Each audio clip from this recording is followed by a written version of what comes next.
Ang itim na apoy na pumapalibot kay Dee ay nagiging mas malakas at si Ivan ay sa wakas ay naalala kung ano ang sinabi sa kanila ni TBO na dalhin ng mga Zodiac bago makuha ni Yumra ang kanyang kapangyarihan muli.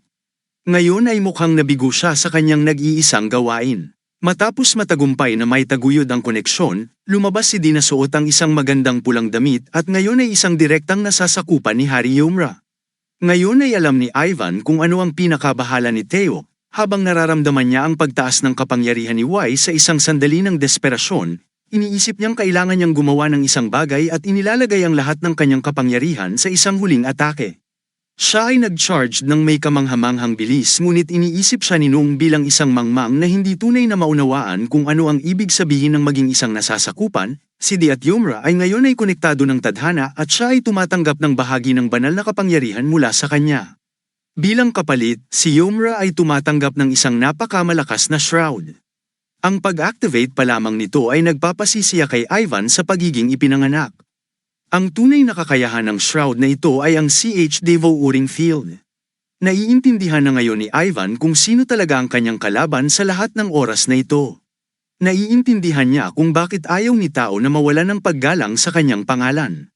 Ngayon ay alam niya na siya ay magdurusa sa isang walang katapusang kaparusahan sa impyerno pagkatapos na makonsumo ng kakayahan nito. Pinalaya ni Yumra ang kakayahan at tinawag si Nung na agad na yumuko sa kanya. Sabi ni Yumra kay Nung na ang taong kanyang kinain ay isa sa mga nasasakupan ni Tao. Siya ay maghuhukay ng kaunti bago itapon siya sa impyerno, ngunit habang ginagawa niya yon, kailangan niyang kunin ang anumang impormasyon tungkol sa kay Tao na tila may balak na hindi nila inaasahan.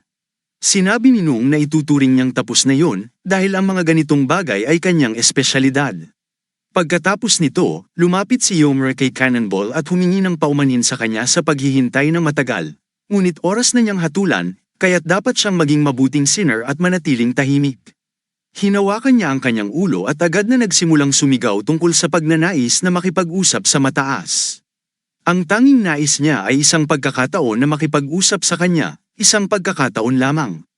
Itinapon siya ni Yumra sa harap niya at agad siyang nagsimulang humingi ng tawad sa kanyang mga paa. Masyado siyang naging mabagsik sa kanya sa mahabang panahon, at kung magpapatuloy ang mga bagay na ito, isang kakilakilabot na bagay ang mangyayari. Nagmamakaawa siya sa kanya na hindi na siya muling saktan o magsalita ng masakit na mga salita, kaya't nagmamakaawa siya ng buong lakas ng kanyang buhay na ipagkaloob sa kanya ang kanyang mahirap na buhay. Tinanong ni Yumra kung ano ang nais niyang gawin at pinili ni Dee na patawarin siya dahil kahit na siya ay tinrato ng masama, siya pa rin ay nag-alaga sa kanya. Tinanong ni Cannonball kung talagang gagawin niya yon para sa kanya at kinumpirma niya ito. Siya ay patawarin. Lumuhad si Cannonball sa mga paa ni Yumra at pinansin na siya ay pinatawad na, kaya't kung siya ay pinatawad, bibigyan siya ng pagkakataon na umalis. Ngunit, sa kasamaang palad para sa kanya, ang itsura ni Yumra ay nagtataksil kung ano ang mangyayari sa kanya. Hinawakan siya ni Yumra at binanggit na hindi talaga niya nauunawaan, kahit na siya ay pinatawad, siya ay masaya. Sinabi ni Cannonball na ang pagpapatawad ay nangangahulugang nabawasan ang parusa. Sabi ni Yumra na kahit na pinatawad siya ng biktima, hindi nangangahulugan na mawawala ang sakit na idinulot niya. Ang mga krimen na kanyang ginawa ay mananatili sa isipan ng biktima. Kung ang pagpapatawad ay talagang magbubura ng lahat ng kanyang mga krimen, ibig sabihin ay pwede siyang mang-abuso sa mga mahihina dahil pinatawad siya. Sa kasamaang palad para sa kanya, hindi ito gumagana tulad ng sa mga tao at kahit na hindi siya gaanong nakakaalam tungkol dito, hindi niya hahayaan na ang anumang kasalanan ay hindi maparusahan. Itinapon niya siya sa lupa at inihayag na ang tagahatol ay hindi kailanman nakakalimot sa isang kasalanan. Gagawa siya ng paghuhukom at dahil ang dila ng sinner na ito ay matalim at ang katawan niya ay madalas na nagdudulot ng pinsala tulad ng isang talam, hanggang sa ang talam na iyon ay tuluyang maputol, kailangan niyang umakyat sa bundok ng mga tinik nang hindi gumagamit ng kanyang mga braso at mga binti. Pagkatapos nito, ang kanyang mga bituka ay sisirain ng maayos para sa kanya na magamit sa dekorasyon. Rest in peace Cannonball, makakalimutan ka sa loob ng mga 3 minuto. Sa huli, si Yumra ay lumitaw sa totoong mundo at si Jiyu, na matiaga niyang hinihintay, ay nagbunti ng hininga ng tumagal ng mas mahaba kaysa sa inaasahan ngunit tinanong kung maayos ba ang lahat kay Dee. Si Yumra, na may pagod na ekspresyon, ay nagsabi na lahat ay naayos. Napansin ni Jiu ang kanyang ekspresyon at tinanong siya tungkol dito kaya't ipinaliwanag ni Yomra na kapag gumagawa ng mga hatol, kahit siya ay nauubusan ng enerhiya. Bilang tugon, binigyan siya ni Jiu ng isang tinapay na may hugis isda at tinanong kung ito ay masarap. Tinanong ni Yomra kung saan niya nakuha ang mga yun at habang sila ay lumalabas ng mall, sinabi niya na may tindahan sa harapan na nagbebenta ng mga yun at nagpasalamat kay Bu na nagbigay sa kanya ng dagdag na oras upang makabili ng mga yun para sa kanya dahil naisip niyang baka magugutom siya. Si Yomra ay tumitig sa kanya habang siya ay tumatalon sa kalsada at sinabi na siya ay nagtrabaho ng mabuti sa araw na yun kaya't dapat nilang tapusin ito at umuwi. Tinapos ni Yomra ang kanyang fish bun at tumalon din siya pababa sa daan, nakangiti sa simplisidad ng buhay ng tao. Sa opisina ni Bako, sinabi ng kanyang asistante na nakakita sila ng mga aktibidad ng patay sa 5 lugar sa buong bansa. Napagtanto ni Bu na ang mga lugar na ito ay din kung saan inaasahan ng 12 zodiacs, tiyak na hindi ito isang pagkakataon, ngunit siya ay curious din sa ulat ni JWU tungkol sa insidente sa mall. Napansin ng asistante na hindi pa nila nakumpirma ang lahat ng impormasyon, ngunit mula sa nakuha niya, ang patay ay isang subordinate ni Tao at si Tao mismo ay tila nangangalap ng 12 zodiacs para sa isang bagay. Nag-isip si Bo kung bakit niya ginagawa yon dahil mga dating subordinate niya ang mga ito, dapat silang sumunod sa kanyang utos, ngunit sa halip ay gumagamit siya ng puwersa. Ang timing ay umaakma rin dahil ang mga patay ay naging mas magulo pagkatapos dumating si Yomra sa lugar na ito. Tiyak na naramdaman ni Tao ang kanyang presyon mula nang siya ay dumating at nangangalap ng mga zodiac para sa isang uri ng plano. Bigla, parang mga bituin ang nagsimulang lumiwanag ng maliwanag sa langit na nagpapagulo kay Bu, ngunit kalaunan ay naintindihan niya kung ano ito. Sinabi niyang ginamit ng bastard ang ganitong paraan dahil alam niyang mahuhuli nila at hindi sila susunod pagkatapos ng pagkakamaling yun. Mabilis siyang sumulat ng isang bagay sa isang piraso ng papel at sinabi sa kanya na ipadala ito kaagad kay Yomra. Nauunawaan niya ngunit bigla siyang itinulak niya siya sa tabi ng pader at sinabi na mayroon siyang isa pang napakahalagang misyon para sa kanya. Bumubulong siya ng isang bagay sa kanyang tainga habang ilang madilim na figure ang papalapit. Pagkatapos, hinawakan niya siya at sinabi na ang misyon na ito ay labis na mahalaga dahil ang kanyang buhay ay nakataya literal na nakasalalay dito. Itinulak niya siya palayo habang si Janwoo at ang kanyang masasayang grupo ng mga patay ay sumabog sa kanyang bintana. Sinabi niyang hindi niya ipapaliwanag ang kahit ano dahil alam na niya kung bakit sila narito, kaya dapat siyang maghanda para sa pag-alis. Tinawag ni Tao ang lahat ng mga ito. Sinubukan ni Bu na makatipid ng oras sa pamamagitan ng pagtatanong kung bakit bigla at mahigpit na nangangalap si Theo ng mga zodiac at kung ano ang nais niyang makamit sa lahat ng ito. Hindi niya ito maintindihan dahil hindi siya ganito dati. Hindi narito si Janwoo para sa mga walang kabuluhang pag-uusap, kaya't inihahanda niya ang tangkay ng kanyang espada at pinagmumura si Bu 3 beses na nagpapabagsak sa kanya sa lupa. Sinabi niya sa kanyang mga subordinate na hawakan siya habang ang assistant ay tinitingnan lamang at nagtataka kung ano ang magagawa niya sa sitwasyong ito. Sa kasamaang palad para sa kanya, nadetect siya ni Janwoo at nagtaka kung may mga daga sa gusali. Nagdulot ito ng takbo ng assistant at isa sa mga subordinate ni Janwoo ang nagtanong kung kailangan ba nilang habulin siya.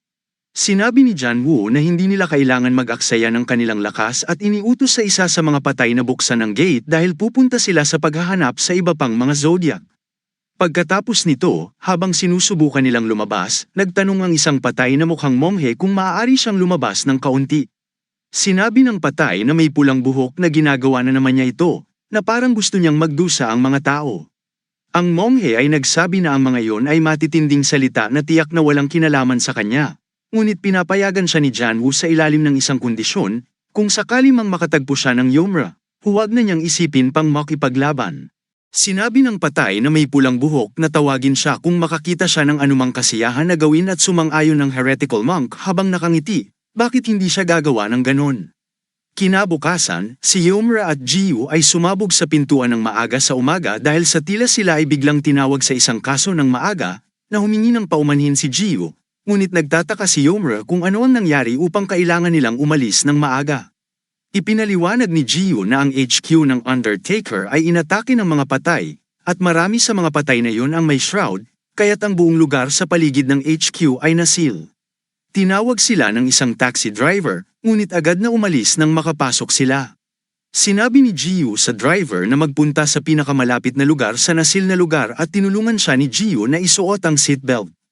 Nagtataka si Yomra kung paano nila naatak ang HQ nang ganun kadali kung sila ang dapat hamuli sa mga patay. Nagbuntong hininga si Jiu at ipinaliwanag na mas komplikado ito kaysa sa iniisip niya. Dapat niyang balikan ang unang pag-uusap nila ni Bu. Naalala ni Yomra na sinabi sa kanya ni Bu na nahihirapan ang mga tao na protektahan ang kanilang mga sarili dahil sila ay mas mahina kumpara sa mga patay. Tama siya, ayon kay Jiu. 21 taon na ang nakalipas, nang biglang lumitaw ang mga patay, itinatag ang Undertaker Association at ang mga miyembro nito ay tinatrato na parang mga civil servant. Sinubukan niyang ipaliwanag pa ng mas detalyado ngunit napansin niyang nakatingin si Yomra na parang walang alam, kaya naalala ni Jiu ang sinabi ni Nung na kung mukhang walang alam si Yomra, dapat niyang ipaliwanag ito na parang bata. Nag-isip siya ng ilang segundo at nakaisip ng magandang paliwanag. Ang mga Undertaker ay parang mga pulis para sa mga patay. Pinoprotektahan nila ang mga tao mula sa mga patay at tumatanggap ng sahod mula sa estado. Karaniwan, ang isang bihasang Undertaker ay makakahawak ng 3 patay ng sabay, ngunit iyon ay para lamang sa mga regular na patay. Ang mga patay na nakagawa ng mas mabigat na mga kasalanan at nananatili sa mga hukay ng impyerno sa mas mahabang panahon ay mahirap talunin ng walang shrouds. Sa madaling salita, mas malakas ang mga patay kaysa sa mga tao, ngunit ang mga tao na may shrouds ay mas malakas, at ang mga patay na may shrouds ay kahit na mas malakas pa. Tinatawag na Chanya ang mga shrouds, at nasiyahan si Yomra sa paliwanag na ito. Pero oras na upang umalis sila dahil nakarating na sila sa HQ, at ang kanilang nakita ay alikabok at mga durog na labi. Sinabi ni Yomra kay Jiu na huwag mag-alala, kahit na mga normal na patay o Chanya, kailangan lang nilang hulihin ang mga ito at magiging maayos ang lahat. Biglang lumitaw si Nung mula sa kanyang pang-araw-araw na pagpapahirap at nagsabi na maaaring hindi ganoon kasimple ang inaasahan ni Yomra. Napansin ni Jiu ang dugo sa mukha ni Nung at nagtataka kung siya ay okay, ngunit sinabi ni Nung na hindi ito sa kanya. Tinanong ni Yomra kung nakakuha siya ng anumang impormasyon mula kay Ivan, at sinabi ni Nung na sinubukan niyang kunin ang lahat ng impormasyon mula sa kanya ng maayos. Ngunit sa dulo ay nambegang na ito para sa awa dahil wala na siyang ibang nalalaman. Lumabas na hindi alam ni Ivan ang marami maliban sa isang bagay, ang ilan sa kanyang mga tauhan ay ngayon ay nakikipagtulungan sa TBO. Naisip ni Jiu na magandang balita ito dahil maaari nilang hikayatin ang mga ito na sumanib sa kanilang layunin, ngunit nang tumingin siya sa ekspresyon ni Yomra, tumahimik siya. Tinanong ni Yomra kung ilan sila at hindi alam ni Nung. Sa kabuuan, walang silbi si Ivan para sa kanila. Nagbuntong hininga si Yomra at nagsabi na magiging mahirap na mula ngayon, ngunit umaasa siya na hindi ito sina Janu o Bulgo, dahil magiging mas masahol pa kung isa sa kanila ang kasangkot. Isang patay ang nakaupo sa likod ng isang bato at naghahanda na umatake sa kanila, sabik na makahanap ng mga bagong target. Sinabi ni Yomra kay Jiu na makipag-ugnayan sa headquarters at ipaalam sa kanila na paparating ang mga reinforcement at darating sa lalong madaling panahon mula sa lugar na ito patungo sa kanilang lokasyon. Gagamitin nila ang pinakamadaling ruta at ay padadala ang sinumang patay na kanilang mahahanap sa impyerno. Sa ODBC News, isang reporter ang nagsabi na ang mga pasyente na tumatanggap ng psychiatric help dahil sa depresyon ay nakita na umaalis mula sa ospital sa parehong oras. Ang pambansang fenomeno na ito ay kontrobersyal dahil karamihan sa mga pasyente ay nakilala na ipinanganak sa taon ng baboy. Ngayon, makikinig sila kay Professor Kim Tong kung paano niya nakita ang insidente ito. Nagsimula ang bagong sosyal na fenomena. Kinumpirma ni Kim Tong na tama siya, ang zodiac, na batay sa taon ng kapanganakan ng isang tao, ay naghahati sa mga tao sa 12 spirit animals, kasama ang daga, baka, at baboy, bukod sa iba pa. Nag-uumpisa ito mula sa daga, ang una sa pagkakasunod-sunod, hanggang sa baboy, na huli. Ang pagiging ipinanganak sa taon ng daga ay ginagawang daga ang isang tao, at ang pagiging ipinanganak sa taon ng tandang ay ginagawang tandang, at iba pa. Bagaman karaniwang itinuturing na alamat, kamakailan ay nangyari ang isang hindi pangkaraniwang fenomena. Sa lahat ng dako, ang mga ipinanganak sa taon ng baboy ay nakakaranas ng depresyon, at ang mga ipinanganak sa taon ng tupa ay nagiging napakarelihiyoso. Tumaas din ang crime rate, lalo na ang mga pagpatay sa mga ipinanganak sa taon ng ahas. Patuloy ang kanilang pananaliksik dahil naniniwala sila na mayroong isang bagay na nakakaapekto sa mga tao. Nagpasalamat ang reporter sa kanyang mga pananaw at lumipat sa iba pang balita. Noong nakaraang gabi, inatake ang Undertaker Association ng mga patay na nagresulta sa mga nasawi. Ikokonekta nila ang kanilang reporter sa lugar, si Park Do. Ipinaliwanag niya na kahit sa oras na ito, ang mga patay ay patuloy na umaatake. Ang mga Undertaker na may shrouds ay ginagawa ang lahat ng kanilang makakaya upang sugpuin ang mga banta. Ngunit kakaibang na alam na ang mga patay ay tila kumikilos sa isang organisadong paraan at mayroong mga tsanya sa lahat ng dako na nagpapahirap sa pagsugpo. Siya ay kasalukuyang nasa pansamantalang kanlungan at lahat sila ay naghihintay ng reinforcement na may matinding pag-asa. Kung magtagumpay ang mga patay na lampasan ng pansamantalang hadlang, isang kakilakilabot na bagay ang mangyayari at maaaring hindi sila makalabas ng buhay. Sa kabutihang palad para sa kanya, napatunayan ang kanyang mga salita habang ang hadlang ay nasa Syra at ang mga patay ay nagsimulang pumasok na may monghe sa unahan nila. Nagsimula siyang magdasal ng mga Buddhist na bagay at nagsabi na talagang mangyayari ang isang massacre dito. Napaka-Diyosa ng mga mata nila, tunay na malungkot ang mga buhay. Tinanong ng monghe kung may tinatago silang tao dito, ngunit hindi nila naiintindihan ang sinasabi niya. Pinaalis ng Buddhist ang mga patay na gawin ang kanilang nais, kaya't nag-activate ang mga Undertaker ng kanilang shroud. Inutusan ng leader ang lahat na ilabas ang mga nasugatan dahil sila ang magtatanggol habang ginagawa nila yun. Gumagamit sila ng kanilang mga kakayahan upang patayin ang anumang paparating na patay, ngunit kahit na magtagumpay silang iligtas ang iba at alisin ang malalaking grupo ng mga patay, malinaw na nagiging labanan sila ng natalo. Napansin ng leader na unti-unti silang nalulunod at hindi niya alam ang gagawin. Biglang lumitaw ang isang sinag ng pag-asa nang sabihin ng isa sa mga tao na nandito na ang mga reinforcement. Ang leader ay lubos na natuwa at tinanong kung ilan sila, at sinabi ng lalaki na 2 lang.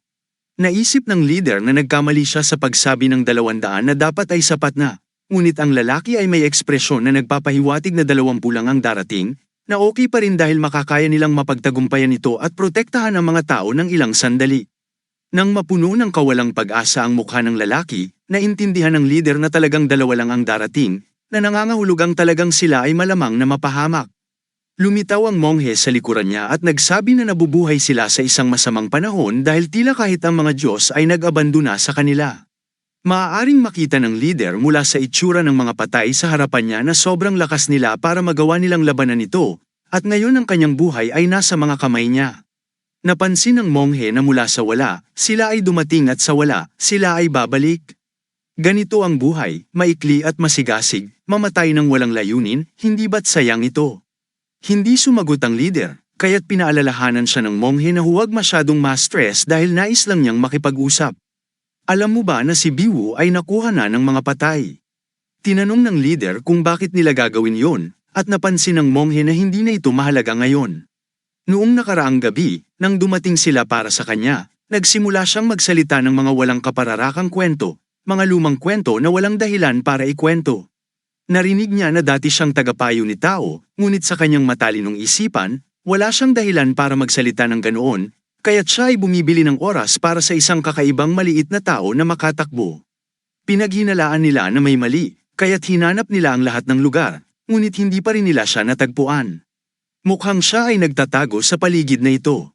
Inutusan ng leader ang monghe na dumiretso na sa paksa, at ngumingiti ang monghe.